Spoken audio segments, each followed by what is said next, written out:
Bonjour Finlay, nous sommes le vendredi 29 avril 1836. Un 3-mâts de la marine royale britannique approche Maurice. C'est le Beagle. À son bord, le capitaine Fitzroy et un peu plus de 65 hommes d'équipage, dont le plus grand naturaliste de tous les temps, père de la théorie de l'évolution, M. Charles Darwin. Ils ont quitté le port de Plymouth en Angleterre pour une exploration scientifique autour du monde le 27 décembre 1831 et Maurice compte parmi les dernières escales. Ils y passeront 10 jours. Un court séjour, me diriez-vous, mais suffisant pour qu'un scientifique de la trempe de Darwin, qui par ailleurs est parmi les rares à avoir été inhumé à l'abbaye de Westminster, à proximité de Isaac Newton et David Livingstone, consacre à notre petite île une bonne partie du 21e chapitre des récits de son périple, compilé dans son livre « Voyage d'un naturaliste autour du monde ». Déjà, en abordant le nord de l'île, les premières impressions du savant sont des plus élogieuses. Il évoque, je cite, « la belle plaine des pamplemousses, couverte çà et là de maisons colorées, en vert brillant par d'immenses champs de canne à sucre. » Fin de citation. Poursuivant son récit, il écrit que l'île entière avec ses montagnes centrales et la plaine qui s'étend jusqu'au bord de la mer a une élégance parfaite. Le paysage, dit-il, est harmonieux au plus haut degré. Il visite Port-Louis le lendemain. Au-delà de son caractère cosmopolite, il apprécie l'organisation, la propreté et l'ambiance animée de la capitale. Il remarque qu'en dépit de l'appartenance anglaise depuis plus de 26 ans, la culture française est omniprésente à Maurice. Même les résidents anglais, dira-t-il, parlent français à leurs domestiques. Évidemment, car le traité de capitulation est passé par là, et il est jalousement défendu par les franco-mauriciens. Le naturaliste est impressionné par les prisonniers indiens qui s'affairent à des travaux infrastructurels de la capitale. En effet, Farquhar, le premier gouverneur de l'île Maurice, en avait fait venir le premier. Le naturaliste est impressionné par les prisonniers indiens qui s'affairent à des travaux infrastructurels de la capitale. En effet, Robert Farquhar en avait fait venir environ 900 pour la culture du ver à soie et pour construire les routes. D'autres gouverneurs, lui, emboîteront le pas. Darwin trouve qu'ils sont propres, imposants, se conduisent très bien et sont très fidèles à leur religion qu'il qualifie d'étrange.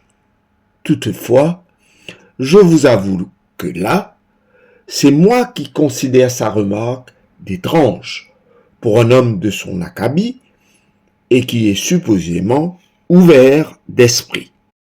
Mais Charles Darwin est après tout un Anglais de son temps, fier de son pays, à qui il attribue d'ailleurs le succès et le développement de Maurice, lequel progrès, n'ayant rien de comparable avec l'île Bourbon d'à côté, dont les routes, dira-t-il, sont dans un état misérable, comparativement à Maurice, colonie britannique.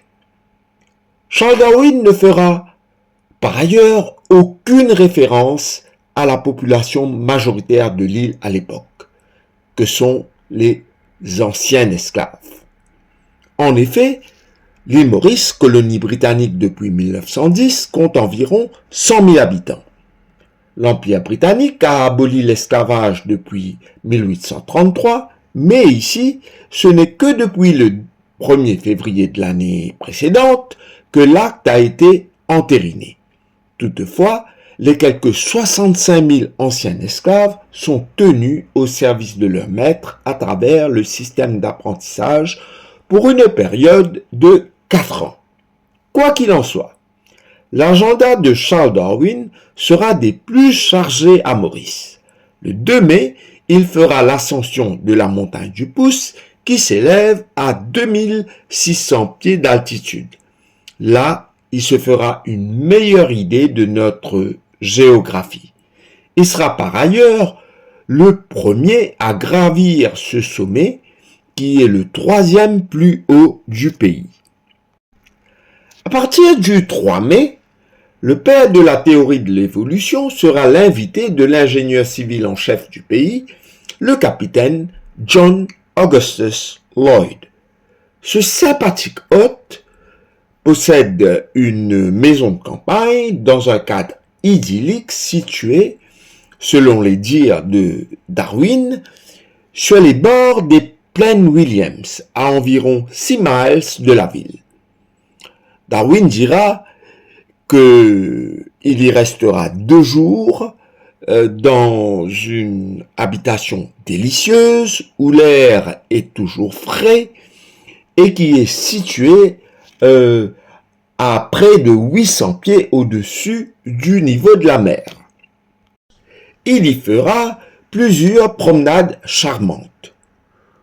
Tout auprès se trouve un grand ravin, dira-t-il, creusé à une profondeur d'environ 500 pieds dans les coulées de lave qui proviennent du plateau central.